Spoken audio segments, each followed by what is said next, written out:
Good afternoon. I'm Joel Franklin, and welcome to JLG's 30 Minutes with Kwame Alexander. He needs no introduction, but Kwame Alexander is a poet, educator, New York Times best-selling author of 21 books, and recipient of the 2015 Newbery Medal for his novel, The Crossover.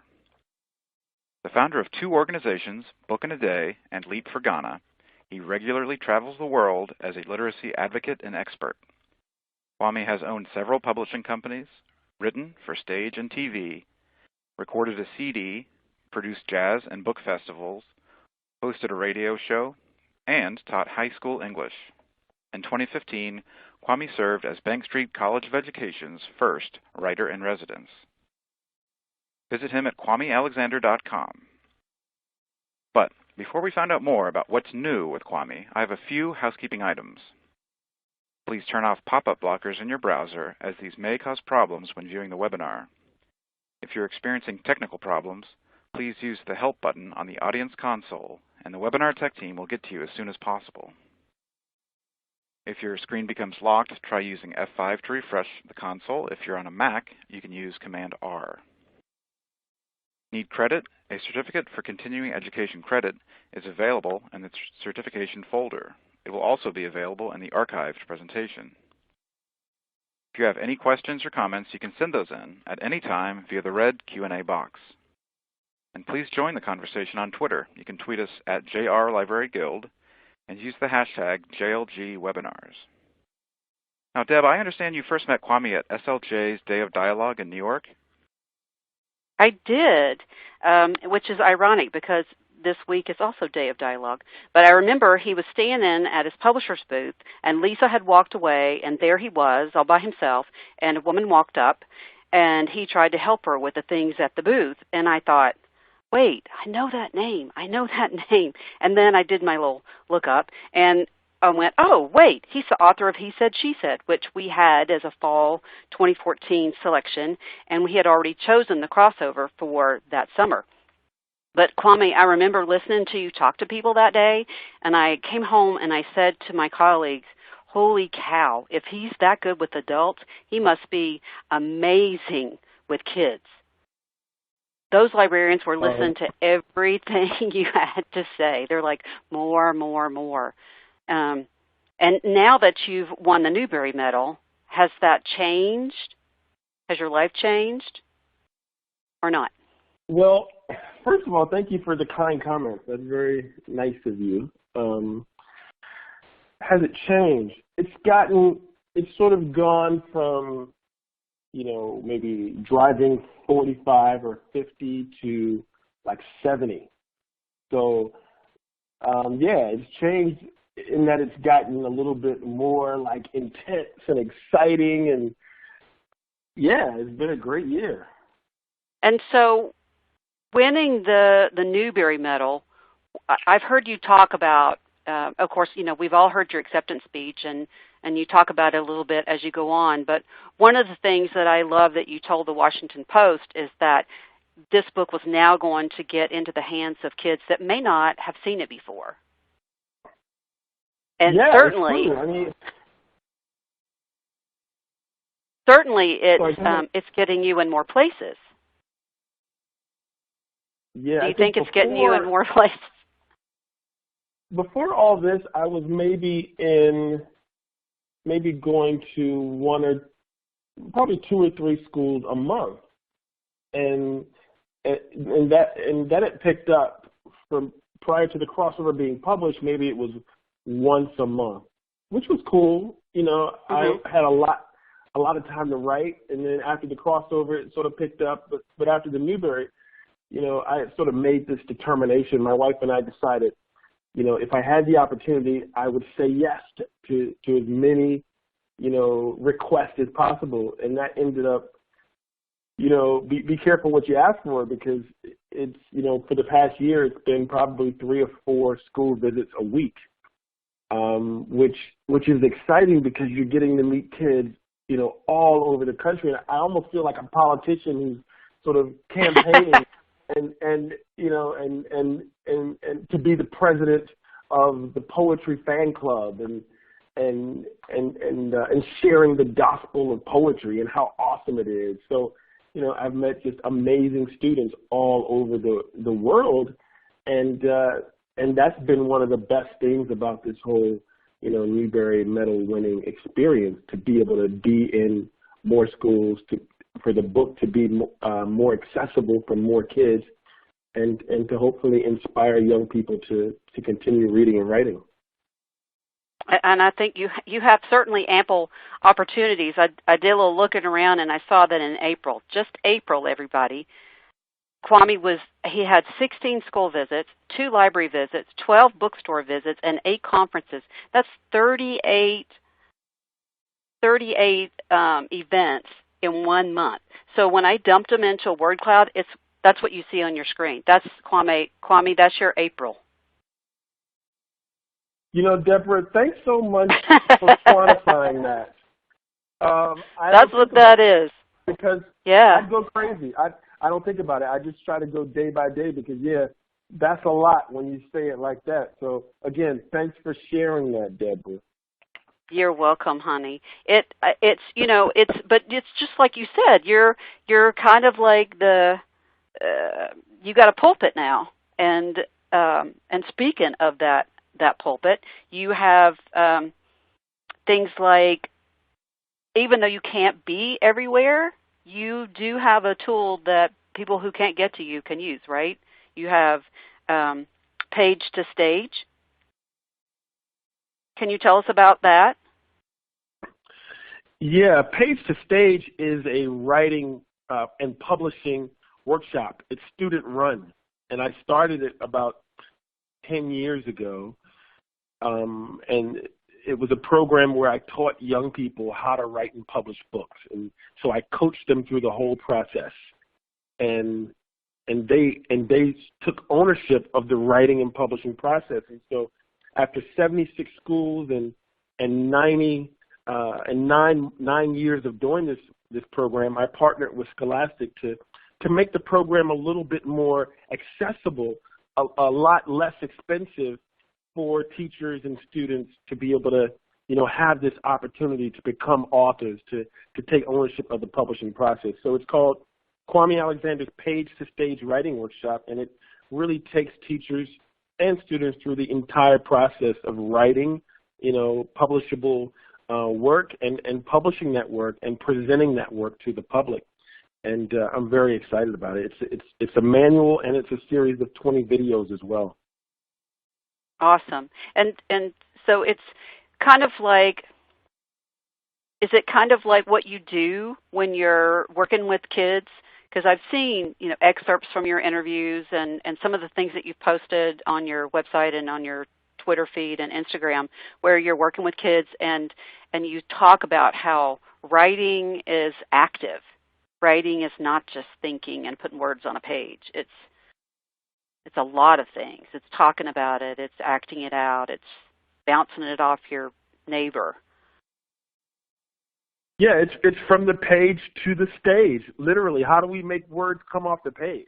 How do we get kids engaged in writing to the point where, they're living a writerly life in the classroom and being able to find their voice through the power of language and literature? How do we do that? And I can remember going to a school and a teacher saying, well, that was amazing. That was the best school visit ever.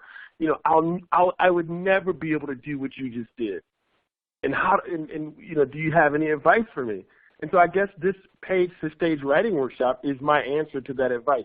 Well, I can't be in every classroom, and essentially what I'm doing is, taking what you all are already doing as teachers and supplementing that and giving you some hopefully new and innovative ways to think about writing in general and poetry in particular.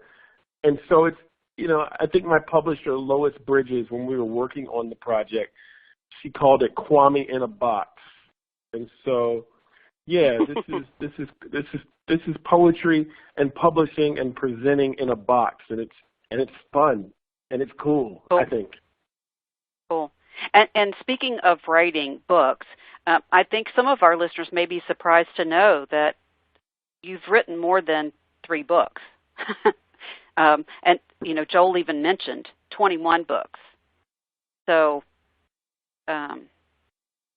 one of the things I read about your writing with books is I read where Acoustic Rooster came from.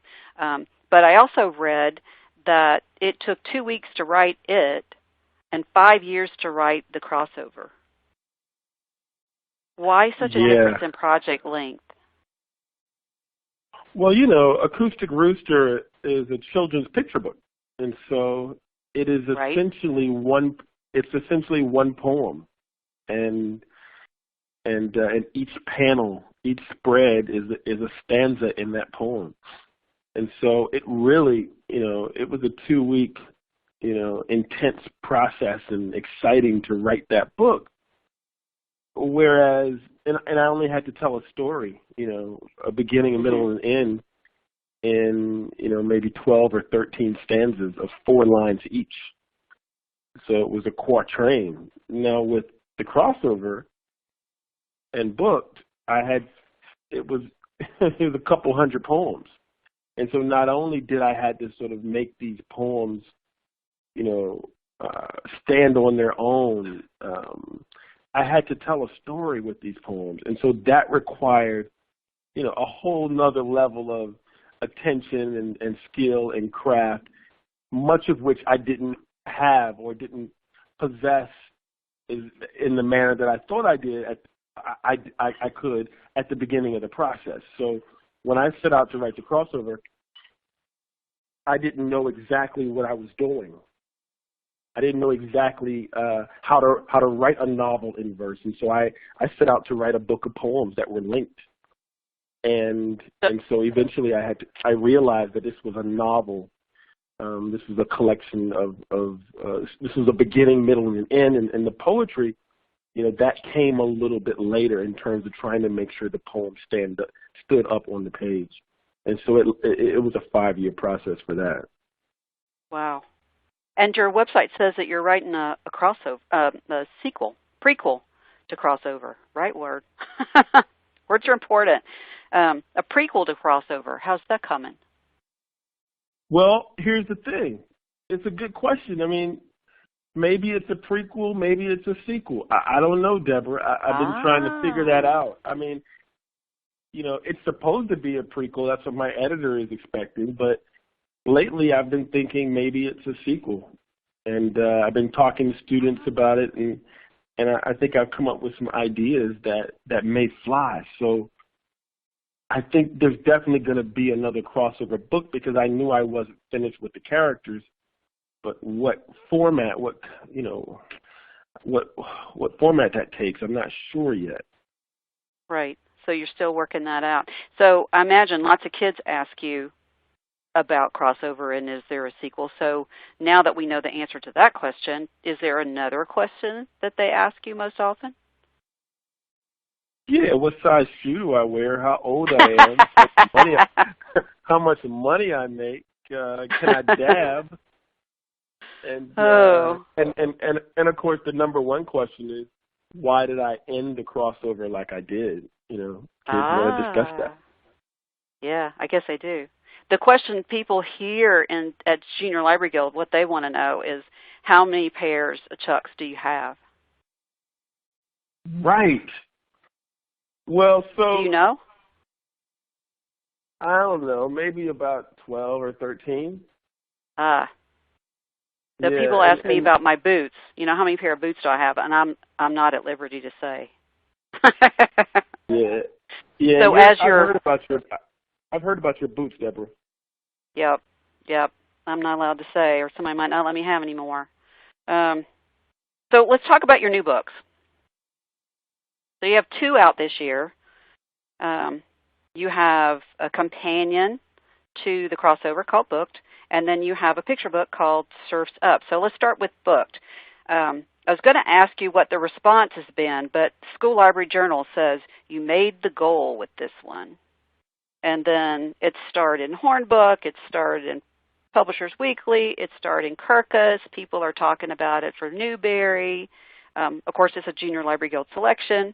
So what has been it's only been out a month, so tell us a little bit about the book and what response you've seen. Well, when I was on tour for the crossover, I was at a school in Bethesda, Maryland, and a group of students asked me if I would write a book about soccer. And I didn't know as much about soccer as I did about basketball, but certainly I knew a little bit about it and had a friend who had played professional soccer. And the kids just started, like, chanting, soccer, soccer. and it just reminded me that soccer is the most popular sport in the world. And so I've got to, I need to look at this and sort of figure this out. Is this possible? And so I decided to, I knew I was going to write about my relationship, with reading and with books and with words. I knew that was going to be the next book, but I didn't know how I was going to frame it, what the metaphor was going to be. And so when those kids sort of, asked me to do this, I considered, I said, maybe it's going to be a soccer. So Booked is about a 12-year-old boy who loves soccer and hates reading. And that's sort of at the core of it. And what happens in his, to him when the thing he loves and the thing he hates, sort of switch, roles in his life. How does that affect him? And so that was exciting to me once I figured that out. And I finished that book, on February 1st, 2015, the night before I got that call from the Newbery Committee that changed my life. So it was also exciting to not have the pressure of having to write another book last year when I was sort of in that haze, which I'm sort of still in. So that's what Booked is about. I think it's probably the most autobiographical of all the books I've written. How so? Again, my dad made me read the encyclopedia growing up. It was something we had to do. Yeah, it was a big part of our life. Dictionary, A to Z, or just as things came up? No, every day. Every day. Every day, yeah, And were your parents, if you didn't know a word, what happened? Do your parents make you look it up? Yep. That was a constant 3-word phrase in our house. Look it up. Look it up. Yeah. I imagine I had the kind of dad who we'd be at the grocery store shopping, and we'd get to the checkout line, and my dad would say, all right, I got Dove soap here. It's three for $2. I got a coupon for 50 cents off. It's double coupon day. How much am I paying for this soap? and he wouldn't let the cashier ring it up until one of us figured out what the answer was. And so it was kind of, it was horrific. It was kind of traumatic for us being it, because it was embarrassing. In the same, on the flip side, certainly it created a sense of intellect, or quick-witted intellect in us that allowed us to do some pretty awesome things later on in life. And when I say we, I mean my sisters and my brother. So I give him his props now, but during a childhood, the whole love affair with words and math, it was over, because he was a beast with that stuff. And so how do you, now that you're a parent and you're a little older and you see back where he's coming from, how do you feel about required reading assignments and reading the encyclopedia and looking it up yourself? How do you feel about that now that you're a parent? I love it. I love it. Yeah. Little miss, look it up. Exactly. My daughter. And she's how old now? I love 7 it. and 7.8. 7.8. According to her. Ah. Well, I know when my niece was 6, I started carrying a notebook because she became profound at age 6. So I imagine 7.8 is really priceless. Yeah. It's a big deal, this 8th birthday that's approaching, so. Cool. Yep. So since we're talking about kids, one of the things that as a librarian and a teacher and I write book reports for a living kind of job, I see a lot of pattern of the kid must be 12 years old and the parents need to be gone. We got orphan kids making their own choices, but you took a 12-year-old and he's got parents. And not only does he have parents, he's got Mr. Mack, who's like super librarian, and teachers who stand behind him. So how is it you didn't get the handbook, or where are you going with that? Hey, look, Deborah, some of the coolest people out here are adults. I love that so much. We know what we're doing because we've been through it. And right. So, and I am not going to write a book for my kid and write myself out of the story. I want her to be reinforced with all the things I'm trying to teach her and tell her. And so I'm going to write myself into the story to the best degree that I can. And that's going to come in the form of, for the most part, adults. And yeah, and adults were such a huge part of my life when I was growing up. And when I think back to my middle grade years, of course, my parents have always just been like these educator, writer, teacher, librarian influences on me. But when I think about, Miss Virgil, who was my first grade teacher, or when I think about like the pastor at my church, or when I think about Mr. Lane, my tennis coach, or when I think about the parents of my friends, my best friends. Like I had this one friend, Deborah. I will not tell you his name because I'm about to tell you what his mom did, and he probably won't appreciate it. His mom was a clown. She was a professional clown, and we used to just love that. We used to laugh, joke him, and she cooked. She was an amazing cook, and she was so wonderful. But she was a clown, and why wouldn't you? That was a part of our life, and so when I set out to write these stories, I didn't make a conscious choice to write adults, significant, meaningful adults into these stories. It just seemed natural because that's how I grew up, and those are the things that I remember that I treasured, and I want my kid to know that no, adults know sort of things that you don't, and they can help you, and you should listen to the psychologist who's sort of trying to help you figure out, as Dr. Fraud does with Nick in Booked. You need to listen to these people. So, yeah, I'm all about trying to create that real, experience on the page because it was such a real and authentic part of my life, and is. And I'm always hearing from teachers, from librarians and stuff as I travel, that kids want to see themselves in the book. And there are lots of kids who have normal lives, who make ordinary decisions, and they have great adults that they can go to. And so it's nice to have a book where they know, cool, I'll just ask my librarian. I'll talk to this teacher. I don't have to do everything on my own. And I got friends that I can rely on too. So let's wrap up things with a book about friends and other things, and let's talk about Surf's Up. So I'll ask you probably the least favorite question that most authors are asked, except for maybe how old are you, is where did you get the idea for this book? I was at a farmer's market, and I was signing copies of Acoustic Rooster, and a friend of mine, she came to the farmer's market every Saturday to sell her artwork, and her greeting cards that she made. And every week I stared at these frogs that she had.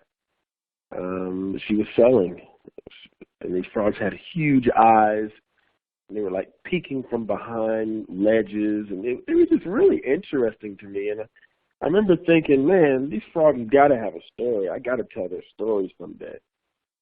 and that's where it started. And I just sort of took it and ran with it. But those paintings were so inspirational. Her name is Stephanie Gleichner. And I think it was sort of an example of, what would you call it, ekphrasis, ekphrasis. That's like a word Nick would use, which is when you respond to a piece of art through another piece of art. And so I think this book is certainly inspired by Stephanie's frogs. And so I sort of responded to those frogs in those paintings. And from there, it was just a matter of figuring out what story to tell. And so tell us their story. What are these dudes up to?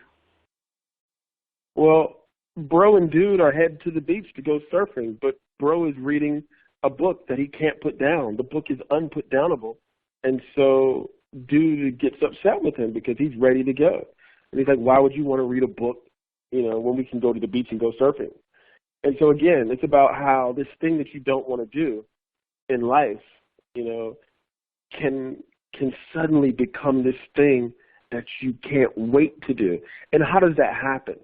And I think with Surf's Up, with Booked, with Page to Stage, my writing during the year that I wrote those books was really keyed into that notion that you can get kids in general, boys in particular, excited about reading. How do you do that? Well, here's some ways you can do it. In Page to Stage, I sort of lay out how I think teachers, one way they can approach it. And it's not the answer, it's just Kwame's answer.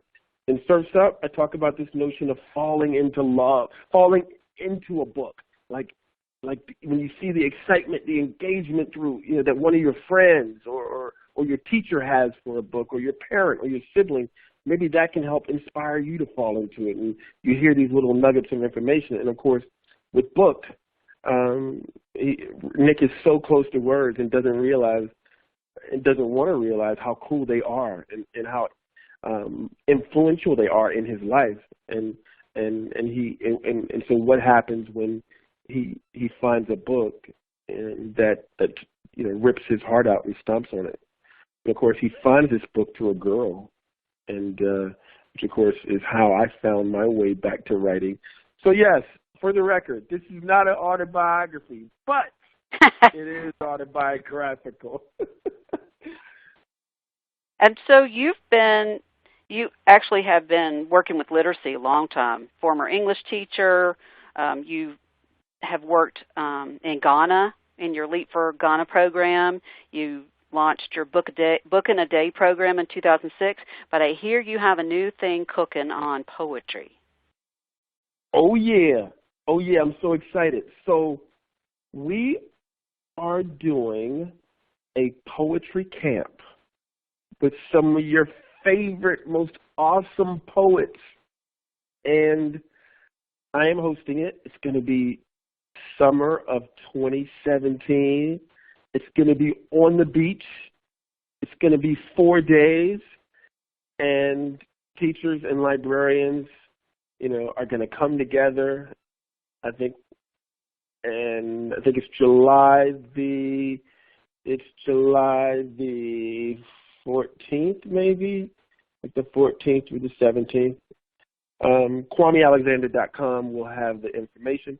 But teachers and librarians will come together and get immersed in the joy and the power of poetry. And they'll do, everything that we do with Page to Stage. We will actually take you through the whole workshop, and we will publish a book of work written by teachers and librarians. So it's going to be so much fun. And, of course, we'll have some jazz and some poetry and some walks on the beach. So that'll be July 2017. That sounds amazing. So July 17th, check out KwameAlexander.com. And just to reiterate, I laughed. I looked just to be sure I wasn't wrong. Southern people, sometimes we do our own little thing when we're saying words.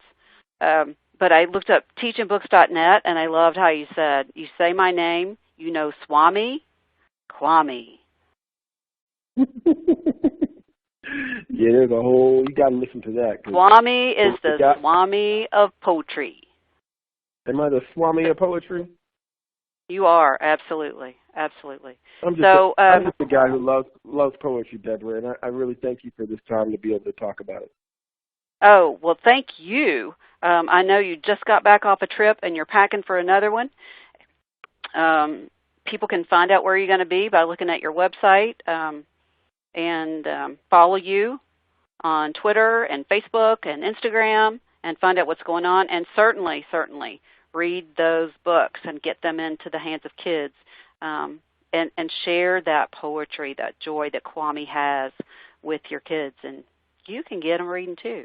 So thanks again. Oh, and remember, boys and girls who are listening, there's going to be a wrap-up of today, our post-presentation post on our website at juniorlibraryguild.com, and look for that. You'll also find a list of the books that we talked about today, and then, of course, be sure to check the Spring Live Binder, where you'll find a link to Surf's Up and a link to books and booked, and also to the crossover with links to how to get to Kwame and the NPR interview and the PBS interview and the book trailer for Surf's Up, all those resources that you can use as you share these books with your kids.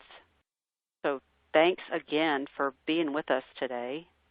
I know we had some questions, but I'm getting the we're out of time signal, right, Joel? Yeah, the most unpopular guy in the room.